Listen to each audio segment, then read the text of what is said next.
Arizona Senator Kyrsten Sinema is causing a stir among Senate Democrats by announcing she is switching her party affiliation to become an independent, just days after Democrats increased their Senate majority to 51. Sinema insists she will not caucus with Republicans and that nothing will change, not in terms of her committees and votes, but the White House says it doesn't change their calculus in terms of the votes they have in the Senate. Still, the move could allow Sinema to avoid a potential Democratic challenger in 2024. Registering as an independent and showing up to work with the title of independent is a reflection of who I've always been.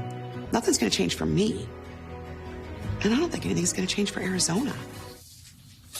Joining me now, NBC News senior Capitol Hill correspondent Garrett Haake, former RNC chair Michael Steele, former Obama White House deputy chief of staff, and campaign manager Jim Messina, who's also informally advising President Biden, and former U.S. attorney Joyce Vance.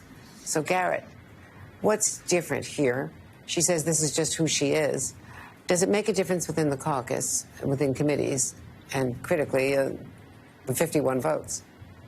The short answer, Andrea, is probably not. One part of that statement from Sinema's video that I think most Democrats will agree with is this is kind of who she's been. She's in many cases had closer relationships with some Republicans than she has with some Democrats. She's been her own independent figure. She's been involved in a lot of these key negotiations on things like the infrastructure bill, for example, but she kind of cuts her own path, and I don't see that changing. It also doesn't functionally change Democrats' math here. Even if she acts as a caucus of one and less like one of the independents who caucus with the Democrats, like a Bernie Sanders or an Angus King, Democrats will still have the mathematical advantage overall. They still have a vote to spare on anything with a 50-vote threshold, and they'll still have the advantage in committee. So it doesn't change anything there. I think what it changes the most is the forecast for her 2024 re-election chances if she chooses to pursue re-election, something she hasn't committed to doing one way or the other.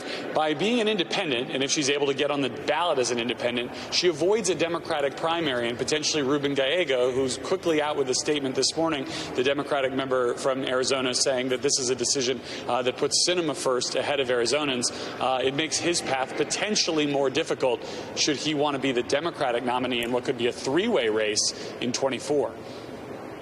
Yeah, I was wondering about that because if it's a three-way race and he gets the Democratic nomination, just theoretically, that could, I mean, would that make it more difficult for him, or could it actually advantage him, where Sinema and the Republicans would split the vote? Well, Arizona's a state with a Republican registration advantage, then independents. Democrats are third on that list here. I think the working theory is if you divide the independents, sort of the left-leaning independents, and the Democrats potentially divided between two challengers, it opens the door for a Republican to win with a plurality. I suspect that's the argument that a candidate Sinema might make in the future to try to keep someone like Gallego or another progressive out of the race. Good point. Thanks. And Jim, how are the Democrats whom you speak to reacting to the announcement about Sinema? Well, look, I agree with Garrett. I don't think it changes anything in the Senate, and I think this is about her political calculus. She looked at this and said, I can't win a Democratic primary. It's been too difficult to deal. I'll probably lose the Gallego, so I'm going to run as an independent. It's a high-stakes gamble, Andrea, because it's basically betting that the party can get someone like Gallego out of the race. Because right now, if you look at Gallego and her splitting the votes, you could easily elect a Republican. So her argument next year is going to be, hey, I need to consolidate the independents and the Democrats. It's high stakes, but it's proof of how tenuous her position was in a Democratic primary. Yeah, if you're Chuck Schumer, you've got to do a lot of spade work now in Arizona to make sure that you don't lose the state to a Republican. Michael, how does this impact the Republican strategy on Capitol Hill or 2024? Oh, happy day.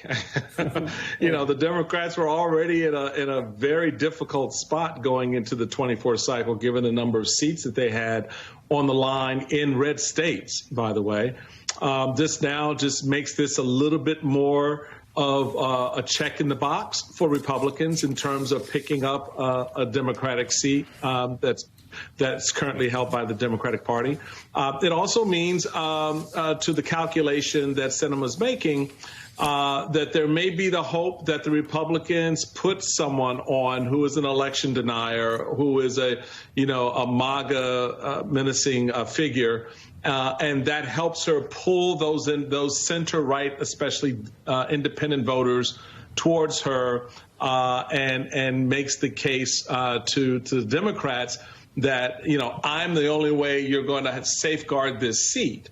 So there are, to Jim and Garrett's point, there is some high-stakes calculations here that could benefit her should the nominee of the Republican Party be anything near to what we saw nominated in this election cycle.